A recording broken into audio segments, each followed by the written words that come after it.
say every tow truck driver has at least one story they'll never forget. Something that keeps them awake at night, no matter how many years have passed. Tonight, I want to share with you a story that was sent in by one of my viewers. And trust me, it's not the kind of tale you hear every day. It's about a man who worked as a registered tow truck operator. Someone who thought his biggest challenges would be long hours, bad weather, and dangerous accident scenes. But what he stumbled into one snowy November night was something that still makes his blood run cold to this day. So sit back, relax, but don't get too comfortable, because this one will crawl under your skin. The man who we'll call David had been working as a tow truck operator for about 2 years. He wasn't new to the job anymore, but he also wasn't one of those hardened veterans who'd seen it all. Still, he'd already experienced more than most people ever do. Tow truck driving is one of those careers that seems straightforward from the outside. Hook up a car, tow it away, get paid. But in reality, it's long nights, unpredictable calls, and sometimes the kind of scenes you never truly get out of your head. David described the job as both rewarding and exhausting. He made good money, often pulling overtime and on-call shifts.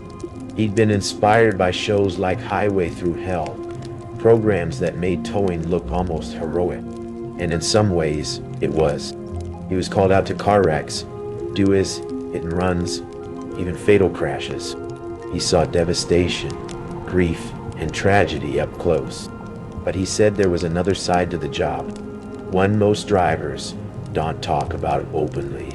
The side that no training manual, no TV show, and no overtime paycheck can prepare you for. The paranormal. It was a snowy, bitterly cold November night in 2023. David was sitting at the shop during one of his on-call shifts, just waiting for the radio to buzz.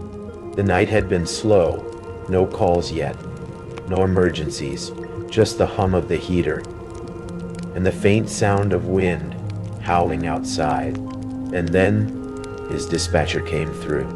It was Washington State Patrol, asking him to respond to a broken down patrol car on a mountain road off I-90. At first, David thought nothing of it. Patrol cars break down, just like any other vehicle. And occasionally, they wind up in strange places if they're chasing a suspect or assisting another officer. But something about this call felt. Still, he grabbed the keys, hopped in his flatbed, and headed out. The drive took him about 30 minutes outside the city, climbing into the mountains. By then, the fog had rolled in thick. Visibility was almost non-existent. The kind of fog where the headlights feel useless, swallowed up by the mist. David slowed down, taking the dirt road carefully. His instincts told him something wasn't right. Why would a trooper be all the way out here, he thought. This isn't highway patrol territory. They usually stick to interstates and major roads, not some random mountain trail. But he shrugged it off. Maybe the officer had been backing up a sheriff. Maybe there was an emergency. There had to be a logical explanation. At least that's what he told himself. Finally, he spotted it through the fog. The Washington State Patrol car. But instead of relief, his stomach dropped. The cruiser was parked haphazardly on the side of the dirt road. All 4 doors were wide open. The headlights and taillights were off. There were no flares, no signs of life, no officer in sight. Just a dark silhouette against the swirling fog.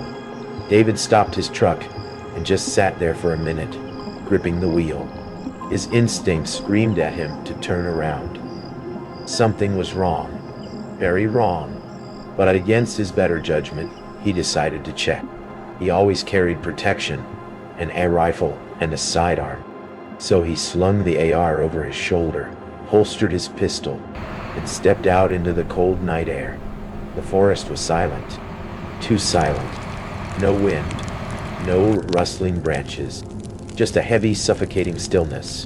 He approached the patrol car slowly. First, the driver's seat. Everything was normal. The computer, the radio, the dash-mounted equipment untouched. He walked to the passenger side. Same thing. Nothing missing. No signs of struggle. But when he got to the trunk, he froze. The standard issue R rifle was gone. That's when the silence hit him harder.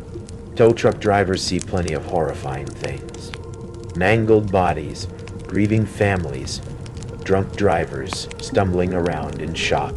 But this was different. This was unnatural. His chest tightened. His gut screamed at him to leave. Trying to stay calm, David called his dispatcher to double-check the information. Maybe he'd gone to the wrong location. Maybe this was just a weird coincidence. But the dispatcher confirmed everything. Right place. Right call. That sick feeling in his stomach grew stronger. He shouted out into the night, calling for the officer.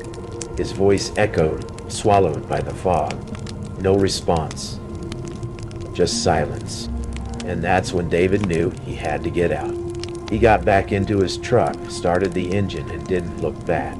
The entire drive back, he felt it. That heavy, sinking dread in his chest. That feeling that he'd just stumbled into something he was never supposed to see. Questions swirled in his mind. Why was a trooper all the way out there? Why were the doors wide open? Why was the AR rifle missing and nothing else? And most disturbing of all, where was the officer? When he got back to the shop, David called the police dispatcher, directly the one who had given him the call. Maybe she could explain, but she repeated the same thing. A patrol car needed a tow. That was it. No missing officer report. No news stories. No follow-up. Nothing. It was like the incident had never happened. David never told his supervisor. He never told other drivers. He knew they wouldn't believe him. But he swears to this day that something was wrong that night. He can still remember the fog, the silence, the open car doors, and that missing rifle. And the thing that haunts him the most isn't what he saw. It's what he didn't. Because sometimes the scariest part of a story isn't the monster hiding in the dark. It's the questions that never get answered. And this is one of those stories. So the next time you're out driving late at night and you see an empty car sitting on the side of the road with its doors wide open, ask yourself, do you stop? Do you check? Or do you keep driving and never look back? Because some calls are better left unanswered.